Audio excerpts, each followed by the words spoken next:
What's going on YouTube? Examples TCG here, coming at you with a brand new video, and today is going to be the first deck profile that I bring you guys on this channel, and it is going to be one of the decks that I've been playing for quite a while now. It's a deck that I really enjoy, and it's quite a cheap deck in my personal opinion to build nowadays compared to when the deck was first released, like the structure deck even was first released for this particular deck that I'm going to be showcasing today. And the deck I'm showcasing today is Fire Kings. Now, as I've explained in previous videos, I'm not really a person that plays a lot of like the so-called like meta decks, I guess you could say. I'm not really someone that enjoys them that much. Like, yeah, okay, I will play them if I need to, if I'm going to like a big event, for example, a regional or nationals, whatever that may be. But when I'm just going to local events or whatever it may be, or just like messing around, just meetups, that kind of stuff, I will play non-meta decks, and I'll probably end up playing non-meta decks for a long time. The only time I really play meta decks is if I feel like I need to either top deck, so not top deck, sorry, but like top somewhere, or whether I want to take like a tournament a little bit more seriously than others. But 9 times out of 10, will be playing non-meta decks regardless of where I am playing or what I'm doing. So, without further ado, let's get into the deck profile here. So with regards to the Fire King engine, I do run, if I can find him, there we go. I run 3 High Avatar Garuneks, I run the 3 Yakshas, and I also run 3 Barongs as well as, oh, nearly dropped it, as well as the 2 normal Garuneks as well. I was contemplating swapping out 1 Garunex for a Kieran at some point. I can't remember when that was, but I don't really like Kieran as much as I like this particular base set of the Fire Kings. Obviously, your Garunex is your boss monster. Really good card. It's basically a dark hole when it gets destroyed by a card effect. You've got Yaksha, which is able to basically pop one of the cards on the field. And then the Barong and the Garunex are just like the staple, I guess you could say, Fire Kings to run in the deck. Barong's an 1800 beat stick, and then obviously you've got the smaller Garunex as well, which can help if you want it to go into level 3 exceeds. But that's basically the Fire King engine that I run in the deck with regards to the monsters. Obviously it is a 11 card lineup for the Fire Kings, and it's a good lineup. It works well for me. I need to kind of play test it in the current meta to know whether or not it's going to continue to be what I want to run. However, at the moment it is what I want to run. It is the best lineup that I've had so far, so I do end up running that. I run 3 Coach Soldier Wolfbarks.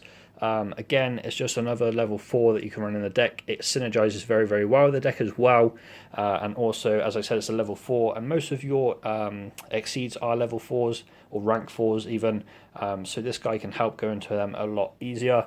Just got to refresh my memory on his effect. So you can target 1 level 4 Fire Beast Warrior type monster in your graveyard, special summon it in face-up defense position. Its effects are negated. You can only use the effect of Coach Soldier Wolfbark once per turn. So it's really good going into your level 4 exceeds. And also, obviously, most of the Fire King effects will pop when they hit the graveyard. So even though the effects are negated on the field, I do believe they still activate when they hit the graveyard, which is actually fairly nice. So you can use that particular card to bring some of that exceed, pop it into the graveyard, and then make your plays. Another card I enjoy running is the 3 copies of Fire Dog. Fire Dog, when he successfully attacks over one of your opponent's monster or deals damage, I believe. Let me just refresh myself on that. When this card let's try it again. When this card destroys an opponent's monster by battle even, that is when you can obviously summon a level 4, or is it lower? I can't remember. Bear with me. Special summon 1 fire. Okay, it's with 200 or less defense except Flamval Fire Dog from your deck. I'm sorry that I'm having to pick these up and like refresh my memory on the effects. It's been a long time since I've actually played Yu-Gi-Oh! I just built this deck the other night because I knew it was a deck that I used to play. It's a deck that I enjoyed playing, so I need to refresh myself on some of the effects, so I apologise if I continuously read them. But I do run 3 copies of Fire Dog just so I can get through the deck a little bit quicker than you could obviously without them.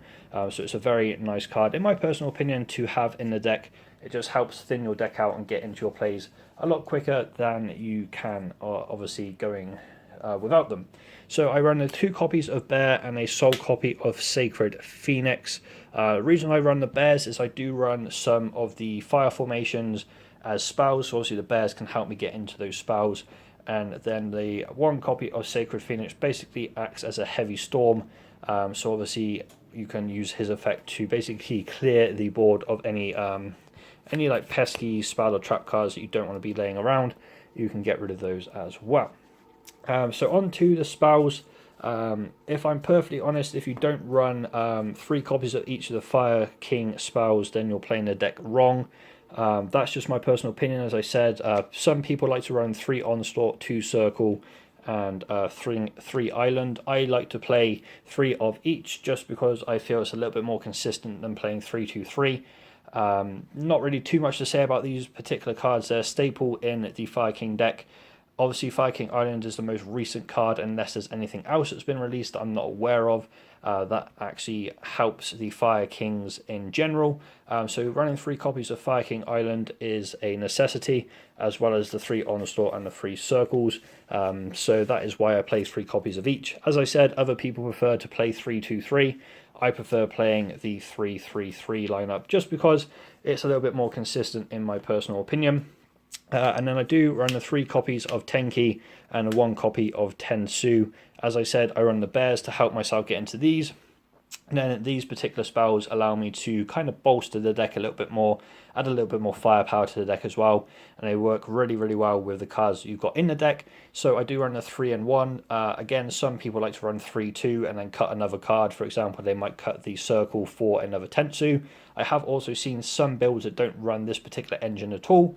However, I do like to run that engine in the deck. And then on to the next few spells. So I run 2 copies of Mystical Space Typhoon just to basically clear some back row that I don't really want to stay on the board. I run the sole copy of Terraforming. Allows me to obviously get into my Fire King Island a lot quicker if I don't have it.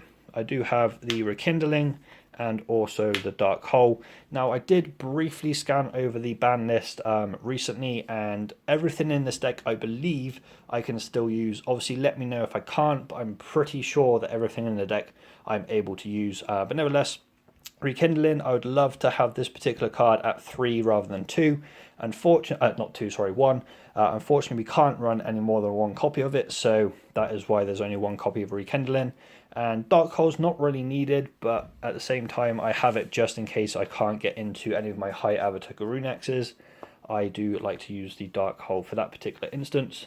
And then for the Sprats, I run 3 copies of Horn of the Phantom Beast and a sole copy of Solemn Warning. In my opinion, they're